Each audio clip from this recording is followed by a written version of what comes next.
It starts with a notification on Slack or Teams. A new developer joins the team, their profile picture looks professional, their GitHub activity is impressive, and their resume lists experience at reputable tech firms.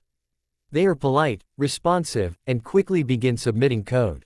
For months, they seem like a dream hire, a quiet, diligent contributor in a fully remote workforce. But for several major corporations, this story didn't end with a promotion.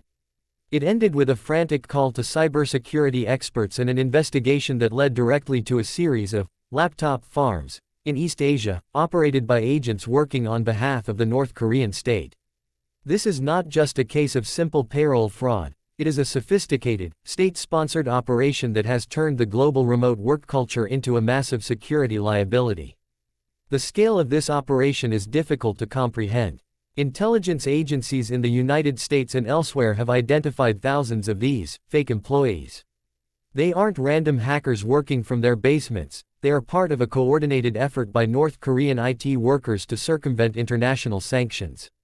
By securing high-paying remote roles in Western tech companies, these individuals funnel millions of dollars back to their government, providing the regime with a steady stream of foreign currency that helps fund its prohibited weapons programs.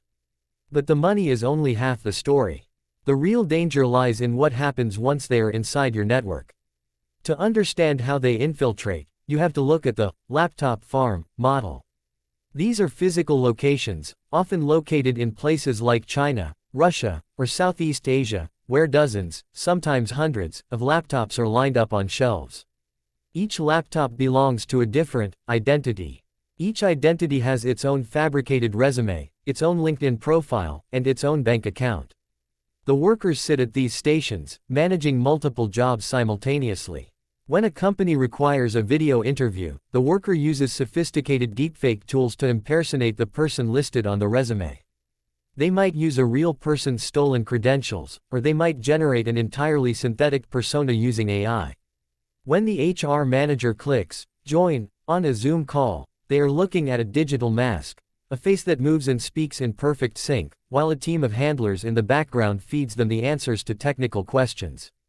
Once hired, the deception is carefully maintained.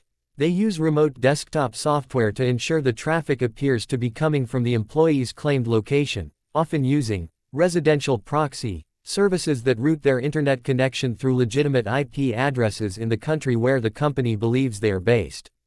They are careful not to be the top performers, but they are also not the worst. They aim for the middle, reliable enough to keep the job, quiet enough to avoid scrutiny. They contribute code, fix bugs, and attend meetings, all while slowly establishing a foothold within the organization's infrastructure. This is where the threat evolves from financial crime to espionage. Once an operative is embedded, they have authorized access to internal code repositories, internal communications, and proprietary data.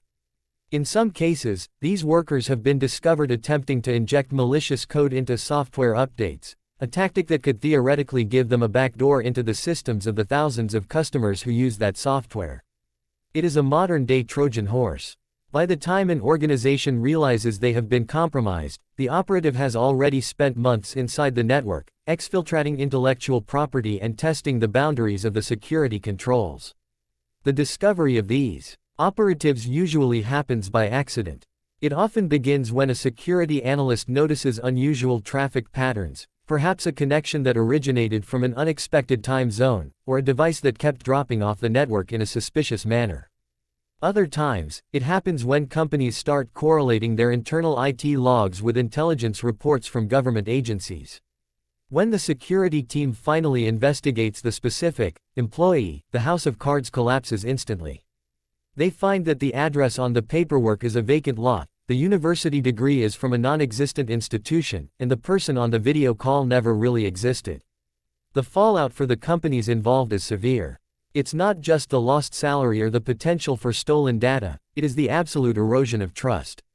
When you discover that a team member was a state-sponsored operative, you have to assume that everything they touched, every server they accessed, and every line of code they pushed is now compromised.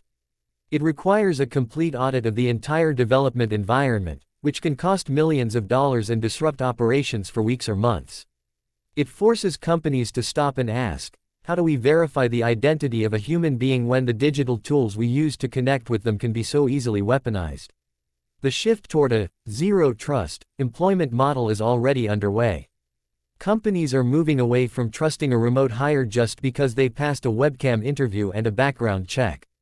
New protocols are being implemented, such as requiring hardware-based security keys that cannot be spoofed, conducting mandatory in-person verification for critical roles, and using more advanced endpoint detection that can spot the difference between a real user's behavior and the automated scripts used by an operation.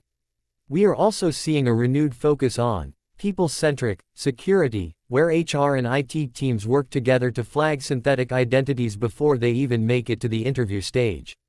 We are living in an era where the lines between the physical and digital worlds have blurred to the point of invisibility. The remote work revolution brought incredible freedom and efficiency, but it also created a massive, globalized attack surface.